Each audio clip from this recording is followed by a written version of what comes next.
रात्रीच्या वेळी एका अनोळखी व्यक्तीचा फोन, एका कामासाठी चौकशी, कामात मदत करण्यासाठी विचारणा आणि इकडूनही त्यास होकारार्थी उत्तर. व्यक्ती अनोळखी होती पण आवाज ओळखीचा वाटून गेला. अल्लड पण तितकाच विनम्र, आल्हाददायक आणि मला स्पर्शून जाणारा. पहिल्या 1-2 बोलण्यात कामाविषयी चर्चा झाली आणि कामाच्याच निमित्ताने फोनही वाढले. गप्पांचे विषय हळूहळू बदलू लागले आणि बोलण्याची वेळही.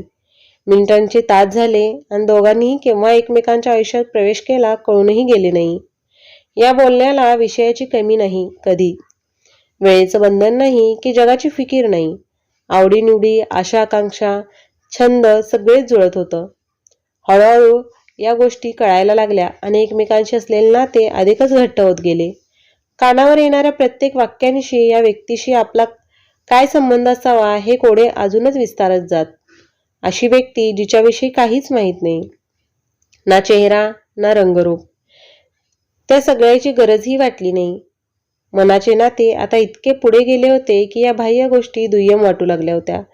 एकमेकांशी बोलण्यात वेळ कशी निघून जायची कळत नसे. घड्याळाचा हळूहळू राग यायला लागला होता. त्याचे ते प्रेमळ बोलणे, क्षणाक्षणाला हसणे, तो अल्लडपणा, मनमोकळेपणा आणि आयुष्य जगण्यातला खुळेपणा सगळंच तिला भावून गेला. खरंच खुला होता तो. आयुष्याविषयीच्या व्याख्याच वेगळ्या होत्या त्याच्या. स्वच्छंदी, हसरा आणि मनमोकळा. जीवन जगणे काय असते त्याच्याकडून शिकावे. पाण्याची उथळता त्याच्याकडे होती तर समुद्राची खोली, वाऱ्याचे भिरभिरणे होते आणि मंद झुळूक बनून समोरच्याला अलगद सुखावणे होते.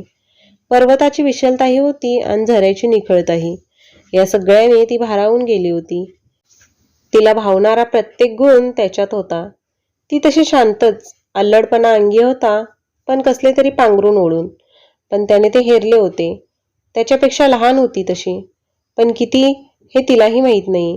तिचे हसणे त्याला आस्वादायचे आणि त्याची तुलना तो कुठल्या तरी अभिनेत्रीशी करे आणि ते ऐकून ती दुप्पट हसे. तिचा आवाज त्याला गोड वाटत होता. यावरून ती गाणी गात असणार याचा अंदाज त्याने बांधला होता आणि तो खराही ठरला होता. त्या दिवसापासून तिचे गाणे ऐकण्यासाठी हट्ट सुरू झाला. तिची मात्र कारणे अनेक. फोनवर कुठे गाणे म्हणतात का? यावेळेस कुठे? कधी तब्येत बरी नाही तर कधी इच्छा नाही. पण खरे कारण वेगळे होते. त्याचे लढीवाळपणे बोलणे, लहान मुलागत हट्ट करणे तिला भारी आवडायचे. तसाही तो स्वतःला लहानच म्हणवून घेत असे. अगदी समोरच्यांकडून ते वधवून घेत असे. वागायचंही तसाच. ती मात्र समजूतदारपणे वागत असे. तिचे ते सांभाळून घेणे त्याला आवडे. त्याच्या प्रत्येक चुकावर ओरडणे, सकाळी उठल्यापासून रात्री झोपेपर्यंत त्याला 100 सूचना करणे, त्याच्या जेवणाच्या वेळा सांभाळणे, झोपेतून उठवणे आणि रात्री लवकर झोपवणे, आजारी पडल्यावर दिवसभर त्याची काळजी करत बसणे, सर्व काही तिच्या आयुष्याचा अविभाज्य भागच बनले होते. तोही तितकाच समजूतदार होता. तिची थट्टा करणे आणि तितकीच काळजीही. ऐकले नाही तर रागात बोले आणि गरज पडल्यावर समजावूनही सांगे. अगदी लहान मुलाप्रमाणेच तिला वागवत असे. एकमेकांच्या गरजानुसार हा लहान मोठेपणा बदलत राही. काही सांगायची कधी गरज पडत नसे. बळजबरीचे नव्हतेच ते नातेमुळी. एकमेकांच्या आवाजावरून सारं काही कळून जात आणि पुढचे सारे आपोआपच होई. हे नाते काही औरच होते. शब्दात त्याला वर्णन नाही. जगाच्या बाजारात त्याला नाव नाही. कुठल्या व्याख्येत त्याची व्याप्ती नाही आणि प्रत्येकाला समजेल असला तो प्रकार नाही.